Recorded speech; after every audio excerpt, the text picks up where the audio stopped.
What would happen if the recipe that earned a company millions of dollars had actually been created by an unknown baker and then forgotten for 8 long years?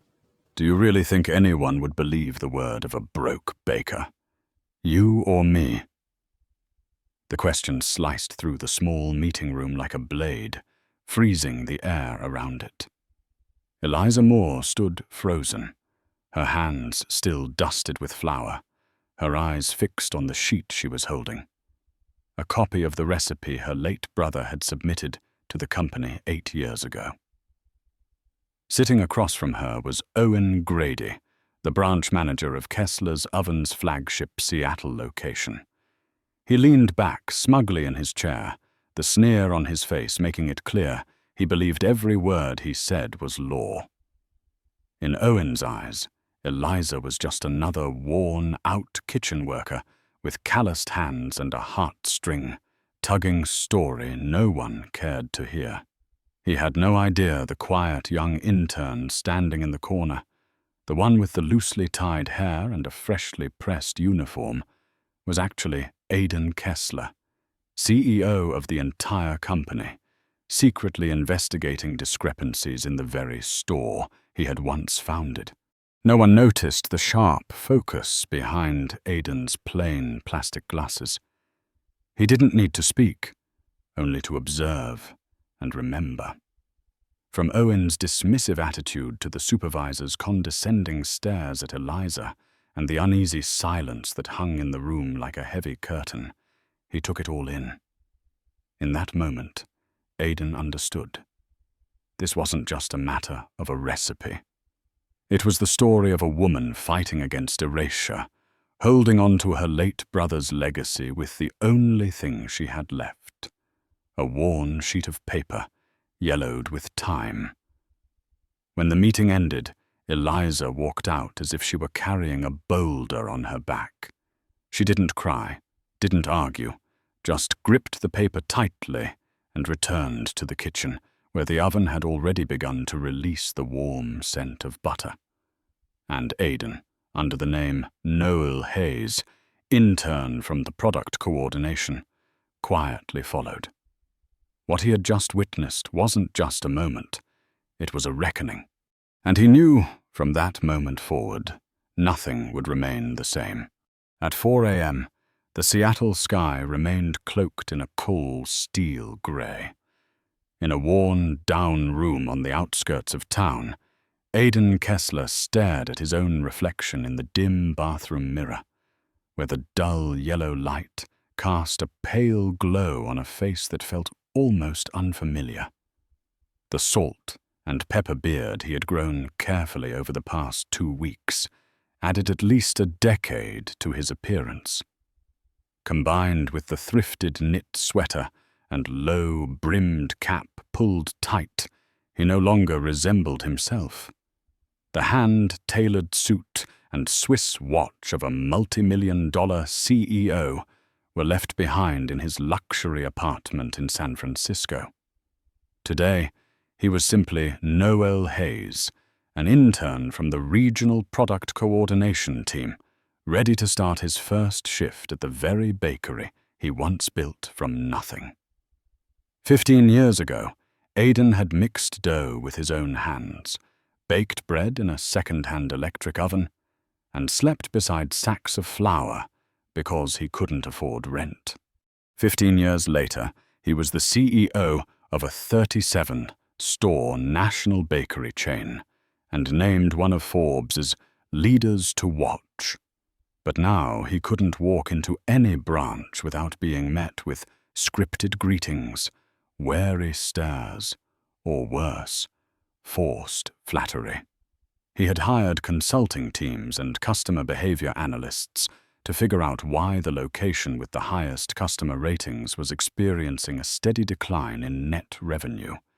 Yet all they offered were cold reports and hollow assumptions. No one could answer the real question, what's really going wrong? Aidan remembered his father's words, if you want to know where the loaf went bad, you have to get your hands in the dough. And that's exactly what he did. Leaning into the steering wheel of a budget rental sedan, he drove into the city centre, switching off the headlights as he approached the flagship store, still wrapped in pre-dawn silence. In the faint light cast by a nearby street lamp, he could make out the warm yellow glow of the sign overhead. Kessler's Oven, artisan breads since 2010, proudly suspended between two high rises. But what made him pause was the faint glow flickering through the back kitchen window. Someone was already there, earlier than him, and in that instant, Aidan felt it in his gut. She wasn't just any baker. At 4:45 a.m., Aidan stood in front of the large glass window, eyes locked on every movement inside the bakery's kitchen. Under the soft white lights, Eliza Moore, red hair tied up, flour, dusted apron, was kneading dough with a speed and precision that made it impossible to look away. The motions of folding, pressing, slicing, then twisting each loaf were as if programmed into every muscle fibre. She didn't glance at a clock, didn't pause, didn't hesitate. She wasn't working. She was performing. And her stage was this kitchen, a silent symphony composed of butter, sugar, and hands moving as naturally as breath. At exactly 5 a.m., the front door swung open. A tall man in a uniform with the name Logan Shaw, shift lead, stepped in, wearing a friendly smile. "You must be Noel, the new guy from headquarters?" Aidan nodded, adjusting his posture into the modest stance he had rehearsed for weeks. "Yes. Thanks for taking me in on such short notice." Logan shrugged, clearly used to sudden directives from higher up that didn't excite him much. "Lately they've been sending folks down to streamline operations. Honestly, we'd be happy if they just fixed the oven so it wouldn't scream every morning." Aidan followed Logan past the unstocked display shelves, the air already filled with the scent of butter, cinnamon, and caramelized sugar. The farther they moved into the kitchen, the more Aidan's attention was drawn toward Eliza. She hadn't looked up, hadn't greeted anyone. Logan leaned in, voice lowered with something close to reverence. "That's Eliza. She's responsible for all the artisanal bakes, especially the morning buns. Everyone here knows, even if we don't say it, this place runs because of her. But she's not much of a talker." Aidan didn't respond. He just watched. Eliza's hands moved with relentless focus, shaping dough into golden ribbons, then coiling them carefully onto metal trays. The light from the oven glinted off melting butter, each roll looking flawless, even before it was baked. By 7 a.m., the line outside the bakery wrapped around the block, all waiting for one thing: Eliza's pastries. Some customers called her name at checkout. Some left thank you notes tucked into the tip jar. But Eliza never looked up. Her eyes stayed with the dough. Her hands never stopped. And in the corner of the kitchen, Aidan stood quietly, beginning to understand. He hadn't come here to audit finances. He had come to uncover why someone would dedicate their entire life to protecting a recipe the world had forgotten had a creator. By mid-morning, Aidan had already grasped the rhythm of the bakery. Logan was a smooth, capable coordinator, young and skilled. Yet he looked at Eliza with a quiet kind of respect. Every tray of pastries she brought out vanished the moment it hit the shelf. Customers didn't ask for prices or try to haggle. They asked, "Is Eliza baking today?" and left handwritten notes tucked into receipts or hidden inside the tip jar.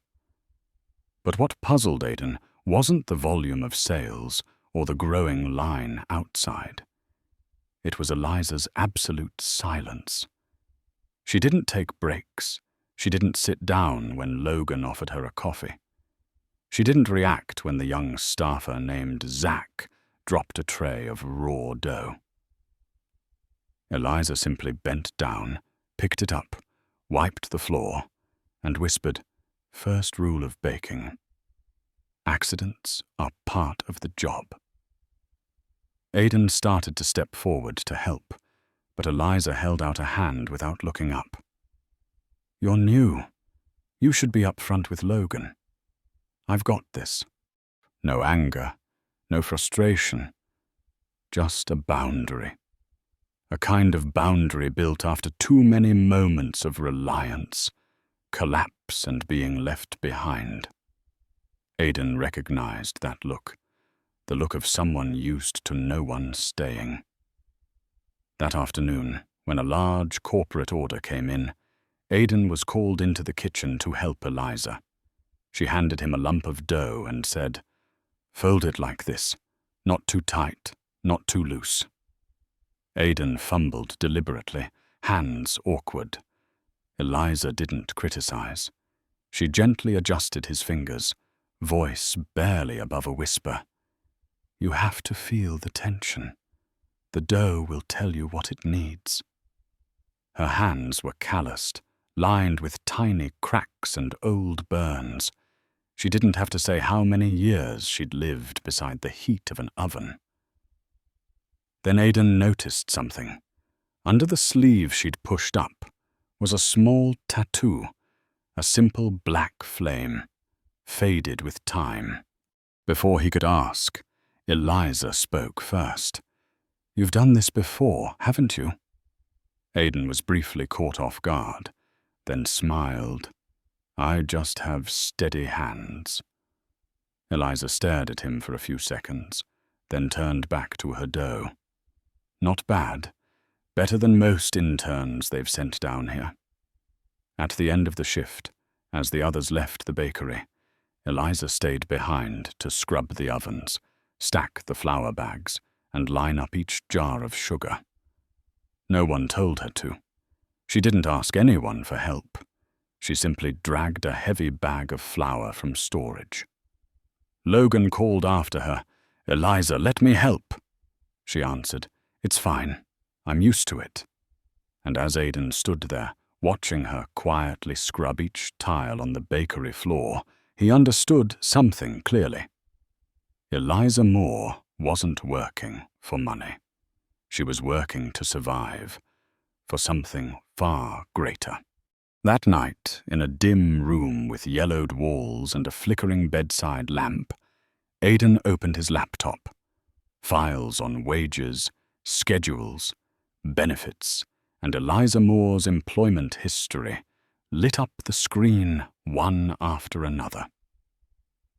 For the past 8 years, she had turned down every offer of a raise or promotion, never once accepting quarterly bonuses. In the payroll notes, one line repeated consistently: automatic deduction, Bryce and Lane Capital. Aidan sat still, his brow furrowed. Bryce and Lane was a financial firm known for high-interest loans given to businesses on the brink of collapse. Who was she repaying this debt for? The next morning, Aidan arrived at the bakery earlier than usual, 4:15 a.m., only to find Eliza already there, rolling dough, hair tied neatly back, saying nothing. As he stepped inside, she spoke without turning around. "You'll take the second batch today." Aidan tied on his apron and replied, "Sure, but I have a question." Her hands paused just slightly. "Depends on what you're asking." He pointed gently to the tattoo on her wrist. "That flame, what does it mean?" Eliza froze, her gaze dropping. "It reminds me of something I lost, something I can't rebuild." Aidan pressed, "A bakery?" This time, She turned fully toward him, eyes sharp as a blade. "How do you know the name Hearth and More?" There was no longer any doubt. Aidan pulled a folded paper from his pocket, a printed copy of a recipe submission signed Julian Moore, Eliza's brother, filed with Kessler's oven 8 years earlier. "I have this." Eliza looked down, at first stunned, then overwhelmed, and finally crushed under the weight of old grief. "Who are you?" she asked, her voice trembling. Aidan answered, for the first time, without hiding anything. "I'm Aidan Kessler, and you've been repaying a debt that was never yours to begin with." After Eliza left the kitchen in silence, Aidan returned to his rented room, unable to sleep. The scattered details from the data began to connect, forming something larger and more haunting. He accessed the company's internal data portal, diving into the archived records of product proposals from 2015, the year Heritage Sourdough debuted, and immediately became the company's second most successful product line. In a hidden folder labeled Unsolicited Submissions, he found a PDF file of a recipe proposal signed by Julian Moore. Every detail, the flour ratios, proofing temperature, fermentation times, and cost structure, matched the company's current recipe word for word. Digging deeper, he traced a string of internal emails from that year, and one name surfaced: Tristan Voss, then Vice President of Product Development. Voss had forwarded Julian's submission to the research team with the note, "Potential for internal adaptation," and 3 months later, he received a 6-figure bonus for the Innovative Sourdough Formula initiative. Julian was never credited. In fact, just 2 weeks after receiving a rejection letter, the Hearth and More bakery caught fire due to a malfunction in the newly purchased oven, a purchase made possible only through a high-interest loan from Bryce and Lane. A month later, Julian died in a car accident, an event Eliza had never spoken of directly, but now stood illuminated with painful clarity. This was no longer about a stolen recipe. It was a chain of betrayals that had dragged an entire family into the abyss. That morning, Aidan arrived at the bakery earlier than usual, before the sun had even begun to rise. But as always, Eliza was already there, her hands dusted with flour, the soft yellow light from the kitchen casting shadows across cheeks weathered by late nights. She didn't look up as he entered, only said quietly, "Second dough's been needed. You handle the portioning." Aidan didn't head straight to the work table. Instead, he pulled a folded stack of papers from his backpack and carefully laid them out on the stainless steel counter in the slowly warming kitchen.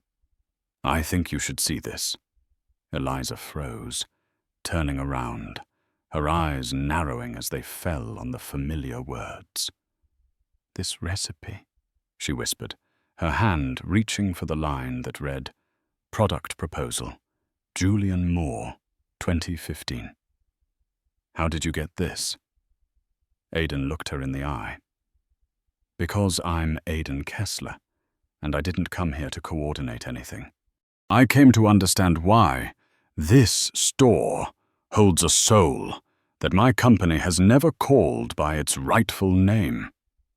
Eliza took half a step back, as if the kitchen floor had shifted beneath her. "No, it can't be. You're the CEO." Aidan nodded slowly. "And I just discovered that the sourdough recipe that built this company's reputation was actually Julian's submission, rejected, only to be repackaged months later under someone else's name." Eliza said nothing. She sank into the chair beside the oven, her hand still gripping the printout, like letting go would make it disappear. "He thought he failed," she said softly. "That's why he took the loan, to keep the oven, to save one last batch." Aidan sat down across from her, his voice low. "You don't have to carry that debt anymore. You don't owe anyone anything. My company is the one that needs to apologize." In that moment, they were no longer CEO and baker. They were two people facing loss, one who let it happen, one who lived with it for 8 years. And for the first time, Eliza didn't have to stay silent. At 9 a.m., the small meeting room behind the flagship bakery was packed, half with regional managers called in urgently, the other half with veteran staff invited to witness what was about to unfold. On the large screen behind Aidan was a single title: Intellectual Property Violation, the Heritage Sourdough Line. He didn't begin with a defense or an apology. Instead, slide by slide appeared. The original proposal bearing Julian Moore's name, the submission timeline, internal emails from 2015 showing the proposal was forwarded but never formally acknowledged, followed by documentation proving that Tristan Voss, former Vice President of Product Development, received over $250,000 in bonuses for an internal recipe that had been nearly word for word copied. Aidan presented each piece of evidence like a knife slicing through the thick tension in the air. A few faces flinched. Some looked down at the table, avoiding Eliza's eyes, who sat quietly, her hands resting on a flour-dusted apron. When a voice rang out via video call from headquarters, "This action exceeds the CEO's authority. You are not permitted to revisit files from 8 years ago." Aidan didn't blink. Exceeding authority is letting a woman work herself to the bone 6 days a week to pay off a debt this company helped create. I'm not overstepping. I'm correcting a wrong. He advanced to the next slide. Revenue from the sourdough line, over $12 million. Meanwhile, he continued, the person who created that recipe, Eliza Moore, turned down every promotion, every bonus, believing she was repaying a failure, when in fact this company took everything and never even said thank you. The room fell silent. No one dared object. Aidan concluded slowly. I propose 3 actions. 1. Forgive Eliza's debt. 2. Provide fair financial compensation. And 3. Appoint her as Director of Artisan Product Development, with the respect and benefits she deserves. The question was no longer, is this legal? It was, do we still have a conscience? After Aidan finished speaking, the room fell into a long silence. Every gaze turned toward Eliza, the woman in the worn apron with flour still on her hands, sitting quietly as if she belonged in a kitchen, not a boardroom. But then she slowly stood. She didn't need a microphone, nor did she rely on polished corporate language. Her voice wasn't loud, but it carried a weight that no one in the room could ignore. For the past 8 years, I've arrived before sunrise and left when the streets outside had already gone dark.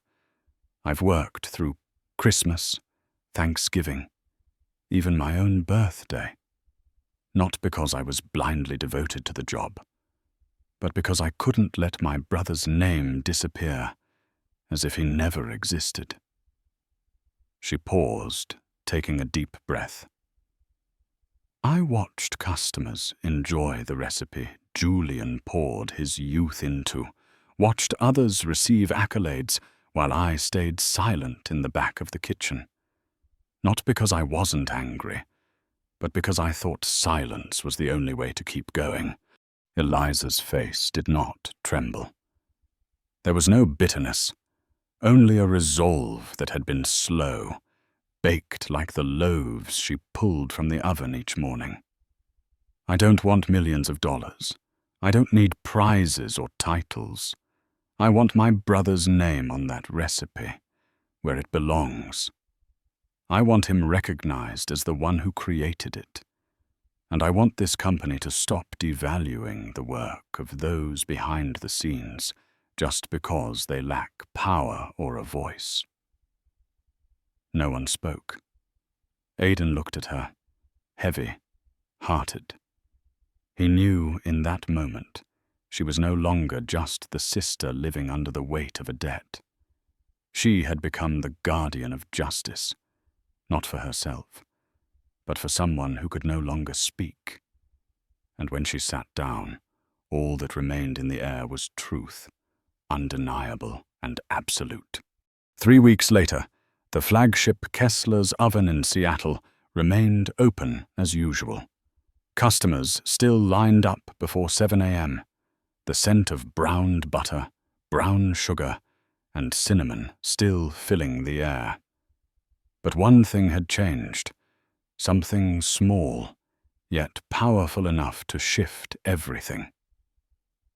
Near the cash register, mounted on a deep red brick wall, was a small bronze plaque, intricately engraved, in memory of Julian Moore, Co., creator of the heritage sourdough recipe, a baker, a dreamer, a man who left his mark with his hands and his soul.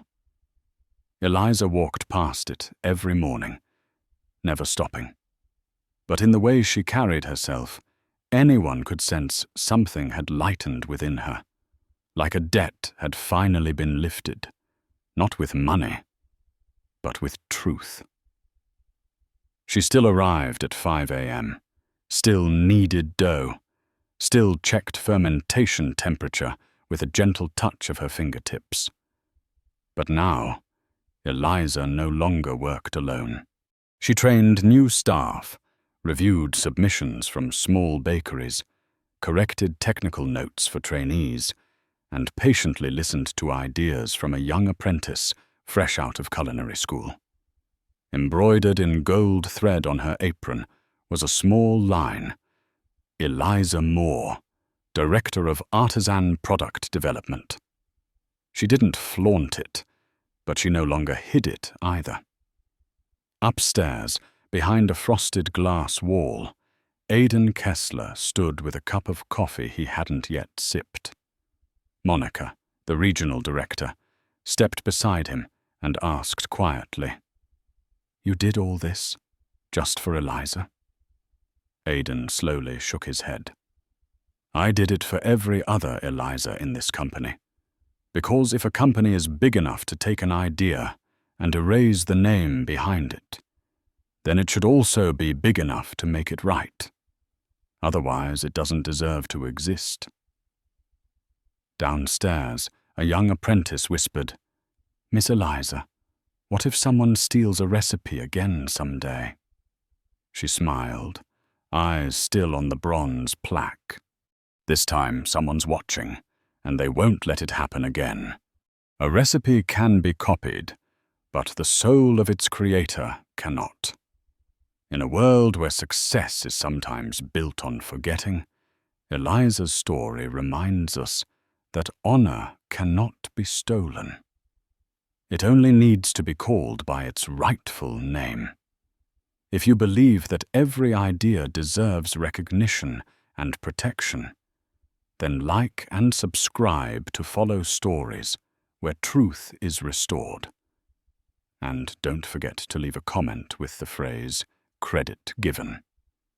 Because fairness begins with honoring those behind the scenes.